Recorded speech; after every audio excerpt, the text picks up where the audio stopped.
বিসমিল্লাহির রহমানির রহিম। আসসালামু আলাইকুম। সবাইকে বিশ্ব আইভিএফ দিবসের শুভেচ্ছা। আমি প্রফেসর ডক্টর লিজা চৌধুরী। আমি উত্তরা ফার্টিলিটি সেন্টারের চেয়ারপারসন এবং চিফ কনসালটেন্ট। আজ থেকে 5 দশক আগে 1978 সালের 25শে জুলাই প্রথম আইভিএফ শিশু জন্মগ্রহণ করে, নাম লুইস ব্রাউ। এই ছোট্ট শিশুটির জন্ম লক্ষ লক্ষ বন্ধা দম্পতির জন্য কিন্তু একটা বিশেষ আশীর্বাদ হয়ে আসে। তো এই জন্মের মাত্র 70 দিন পরে আমাদের বাঙালি কলকাতাতে ডাক্তার সুভাষ মুখোপাধ্যায়ের অধীনে দুর্গা নামে একটি আইভিএফ শিশু হয়। কিন্তু আমাদের এই সাবকন্টিনেন্টের আমাদের মানসিকতা এবং আমাদের উন্নত মানসিকতার অভাবে ডক্টর সুভাষ মুখোপাধ্যায়ের যে কাজের ফলাফল সেটার কিন্তু রিকগনিশন পায়নি। তখন তাকে নানা রকম হয়রানি করা হয়েছিল, নির্যাতন করা হয়েছিল এবং পরবর্তীতে উনি সুইসাইড করতে বাধ্য হন। অপরদিকে উন্নত বিশ্বের ইউকেতে যে ডক্টর প্যাট্রিক এবং ডক্টর এডওয়ার্ড, তারা কিন্তু নোবেল প্রাইজ পেয়েছিলেন ডক্টর লুইস ব্রাউনের জন্মের যে বৈজ্ঞানিক ব্যবস্থা সেজন্যই। আমি আমাদের এই আইভিএফ ডে শুধু একটা প্রযুক্তির সাফল্য সেটা বলবো না, এটি একটি বিশেষ আশা, বৈজ্ঞানিক বিপ্লব এবং পুরা পৃথিবীতে লক্ষ লক্ষ নিঃসন্তান দম্পতির আশার আলো হিসাবে এবং এই দিনটি পালন করতে হবে। আজকের সমাজে আমাদের সমাজ ব্যবস্থার মধ্যে এখন পর্যন্ত কিন্তু এই বন্ধ্যাত্বকে মনে হয় একটি অভিশাপ অথবা একটি নীরবতার দিক, এটা কাউকে বলা যাবে না। কিন্তু সামাজিকভাবে তাদের বন্ধ্যাত্বের জন্য নানাবিধ কথা শুনতে হয়, বিশেষ করে নারীদেরকে দোষারোপ করা হয়।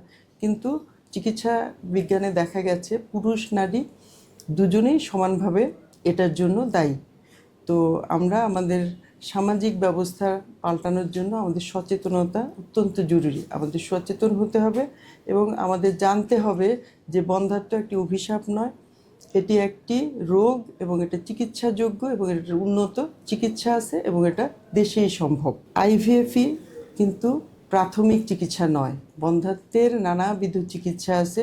শুধুমাত্র দেখা গেল তাদের যদি লাইফস্টাইল চেঞ্জ করে অথবা তাদের কিছু পরীক্ষা নিরীক্ষা করা হয় এবং কিছু চিকিৎসা দিলে কিন্তু 80 to 90% বন্ধ্যা রোগী সন্তান লাভ করে এবং 10% আমাদের আইভিএফ করতে হয়। আমরা সকল দম্পতির জন্য যে অনুরোধ করব বা যে তাদেরকে সচেতন করার জন্য যে তারা কিন্তু দীর্ঘ সময় নষ্ট করবেন না।